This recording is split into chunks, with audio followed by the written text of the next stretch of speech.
Hey there, I'm Kane Rains and welcome to my basement. Today we're looking at the LEGO Modular Natural History Museum. This was a Christmas gift that I was lucky enough to receive, which is why it wasn't my planned next LEGO set, but I'm very grateful for those who gifted it to me. And I'm going to be very happy to add it to my city. This was also a lucky break because it's about to go out of circulation if by the time this video comes out it already hasn't. So lucky me, I guess, but if you find this out in the wild, especially at a LEGO store, I suppose, maybe this video can help you decide if you want to break down and get it the way I almost did. But let's take a look at the minifigs and then the set as a whole and go from there. So this modular does something interesting in that almost half of its minifigures are actually references to an old theme, that being the LEGO Adventures series, with the three staff members, or at least the three primary staff members of the museum, being Dr. Kilroy, Pippin Reed, and Johnny Thunder from those adventure sets. Now, they had other names. I'm not going to go into all those, but those are the primary ones. I thought maybe the window washer here might also be a character, but I went through some of the old minifigs and I couldn't find anything. Same with the family, what I'm choosing to believe is a family, mom, son, grandma. But, so as far as I can tell, those are just not random, but just generic minifigs that they've come up with, which is fine. I was, like, I clocked Dr. Kilroy right away. I had to double check the other two because I guess they are different enough while still being recognizable. But Kilroy, I feel like he's practically the same fig as some of the old ones, just slightly modified to be up to date with the current art style. But there is one thing I have to complain about with these figs, and it goes for all 7 of them. There is no leg printing. None at all. And that makes me a very sad panda. You know me, leg printing is the definition of a good set to me at this point. But we'll see if maybe it can redeem itself. The figures themselves are good in general, even if you don't know anything about the Adventure series. For these 3, it's still, you've got your museum curator and, you know, guides, or in this case, he's meant to be sweeping up the Sakura Blossom petals. So that's cute, I guess, especially since if you know he was the adventurer type, now he's stuck doing simple jobs. Window washer, cool. Again, with that face, I kind of thought he should be some character, but he's not, as far as I can tell. I like the newsboy cap he's got there. I know it's appeared in other sets, but I like it. The mom character comes with one of the amputee legs, which is neat to see, because you only get those every so often. And then mom and grandma, or mom, kid, and grandma are just, they're fine in general. So those are the minifigs. So I like them. I wish that there was some leg printing.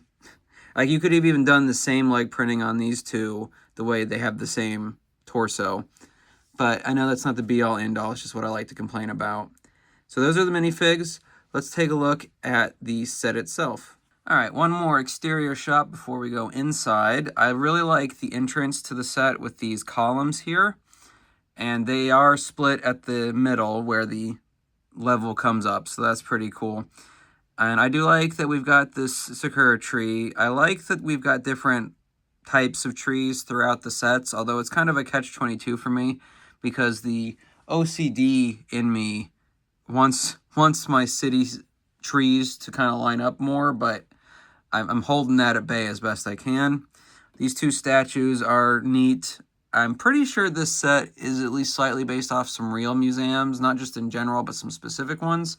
I didn't see anything in the instructions about it, but I'm pretty sure there's one in New York and one in London that this takes from, but I'm going to look into that some more. The banners up here are the same kind of thing they do some of the plastic capes with, so they're not stickers, which is always nice. And the museum thing isn't stickers. There's no stickers. Like, this is a big boon in this set.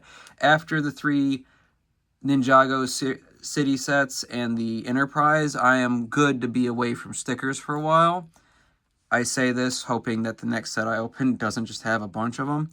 But yeah, that's a nice thing. And then I really like this fencing at the front there. It's made up of the, like, harpoon, not harpoon, but like arrow pieces. I'll just take one out. Put through these 3x3 parts, which I think was pretty clever. So yeah, the sides are nothing to talk about much. They are, and the back, not too much either. Although it has this bin right here, and they actually do pictures throughout as where this dog is carrying this bone around. There's a stud out front where you can stick in one of these, if it wants to pick up, one of these grabby pieces. And they show this on like the very back of the instructions, that you stick that there, and then you put the dog holding it. And it's cute. Well, they've got Pippin, or I'm probably saying her name wrong, but they've got her chasing the dog on the instructions, which is cute, I guess. I'm just going to leave it in the back for now until I decide if I want to have the dog somewhere else. This is also, this little back alley section is one of those times where I don't know how much it was needed. Now, it's only 3 studs, so it's not like it's taking up a bunch, or not using a bunch of space, but I kind of feel like those 3 studs might have been useful inside. It's not like with somewhat like with the Daily Bugle set where they had so much space left over in the alleyways on all 3 sides of that set that they could have done more with it, but I don't know. I don't know how necessary it was for this set. But now that we've looked at the outside, let's take a look at the inside. All right, so the overview of the interior of the first floor looks like this. When they first come in, you've got the little entranceway with, like, right off the bat, you've got stuff you can buy, little cash register, mugs and whatnot. To the right, we've got the Brontosaurus, or Brachiosaurus is I think what they actually call it. And this just kind of slides out. So you could make other displays here. But one thing I really appreciate about this set is that its ribs are bananas. They're white bananas, and I just think that's clever. But it just slides in and out like that. No studs. It's just got those 2 black bars at the back that can keep it from rolling around. There's also another skull. Let's see if it wants to come out. Oop. Yeah. So there's another skull, like a snake, serpent kind of looking thing, and then there's just a whip. I think it's supposed to be a fossil because of the way it's put in there, like an anemone or something, but it's a whip. And then there's actually a petrified piece of poop in here. So that's a thing. I'm sure that there is that in other museums, but I wasn't expecting it. And then we got 2 dinosaur eggs with nests right there. And similar to other modulars, they're using the fur coat over the shoulder piece, like the neck fur trim section for minifigs. And that's what's being used for the nest. We saw that in the bookstore set, I believe, as well. Over here, we've got just some more displays. There's some pottery. There's this, what I think is supposed to be the earth, like the layers, the mantle and stuff there. And then we've also got some various rocks, different types, stalagmites, geodes, crystals, and such. So that's neat. And this is the bathroom down here, and we can, and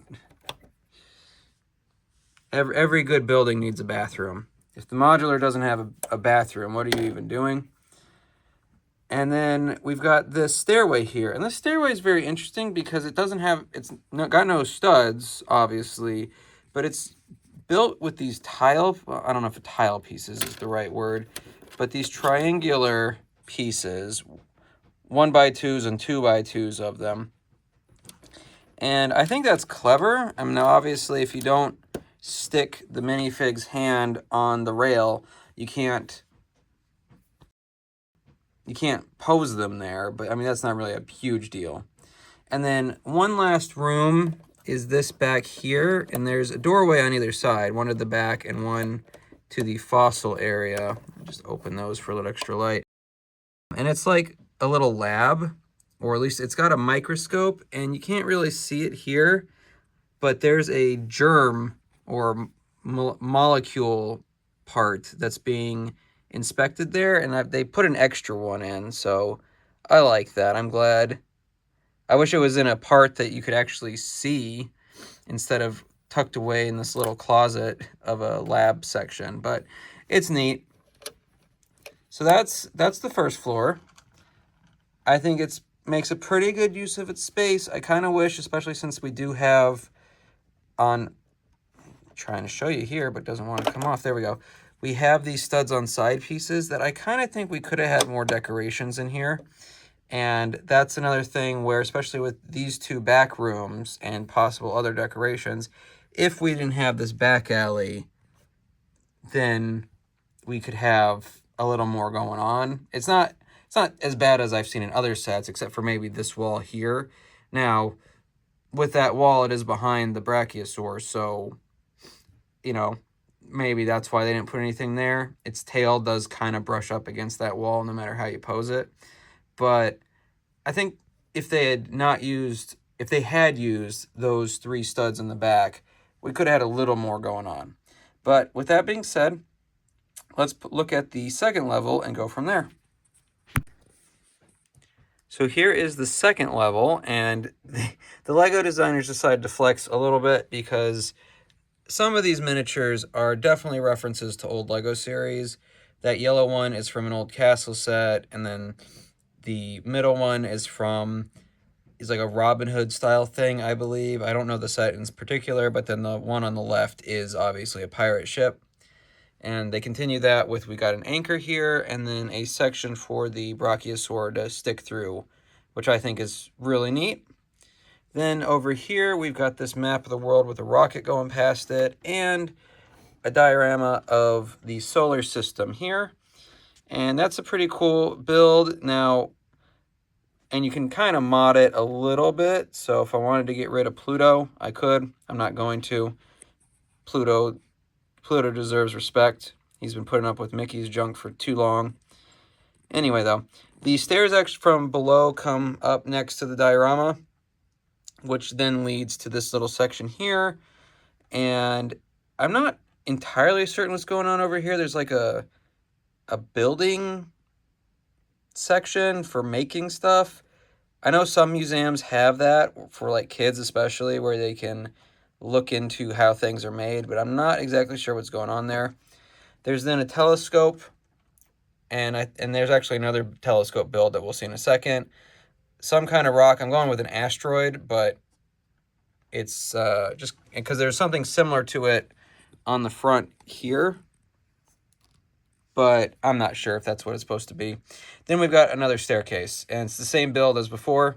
There's a lot of little repetitive builds in this, like the staircases, the fences, the leaves on the tree, but most of them aren't too bad. Like, it's not constant the way it has been in some other sets. So we've got one floor left, and it's actually the roof, but there's a little bit more to it than just being a roof. So let's take a look at that. So here is the building's roof. And this is also where the window washer part attaches to. It's just on these hinges up here. And so that's a neat little build. They even put some spilt water on there. It's cute, I guess. Then we've got the rest of it. All right, so I really like these skylights we've got going on. I always kind of appreciate when they put those in, especially on those LEGO Ninjago sets. I know they don't fit for every building, but I think they work well here. And then this central section, this is where the extra bit of this part comes in. But I like the shaping of it. It uses these curved pieces in various different curved pieces. And that's pretty neat. It kind of gives, it's not quite a dome, but it's a good build. And then here's that other telescope I mentioned. This is where the stairs from the last level come up. And we've seen this door on its side build before. Sometimes it's a trap door piece, but the door works fine as well. But the final part of this build really is what turns out to be Dr. Kilroy's office.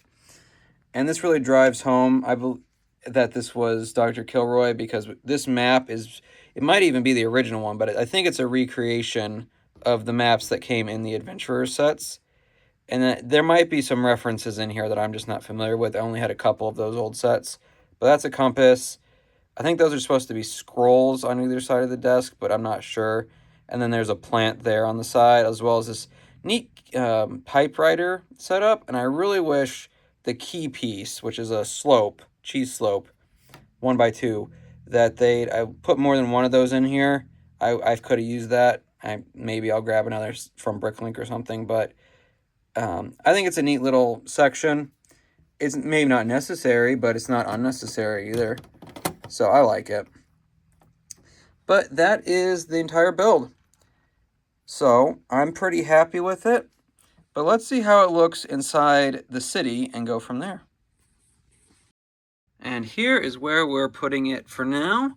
I wanted it to be in what I consider the higher end part of town. So I moved the restaurant, the Parisian restaurant, to this side across from it, which is right next to the bank. And then I've moved the pool hall over here next to the garage. And I think that just fits a little better. I might still move some stuff around, but I like that there. And I think it fits. And yeah, I'm pretty happy with this set. It fills in a part of the city that I wasn't expecting to fill in that way, because I honestly, as much as I wanted this set, I didn't really think I was going to get it for a couple reasons, but Christmas came through this year, so huzzah. But I'm pretty happy with it. Like I said, I think it's a good build. There's a couple small complaints I have about it that I just went over, but none of them are anything that I think would deter me from buying it if I just had infinite money.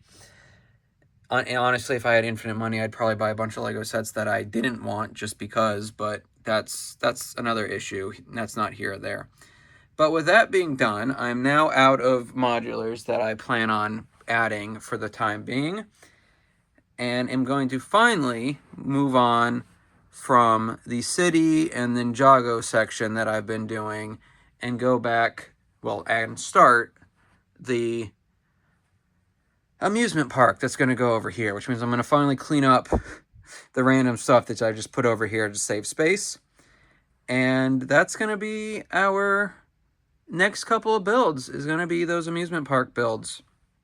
So let me know down below how you feel about this Lego museum.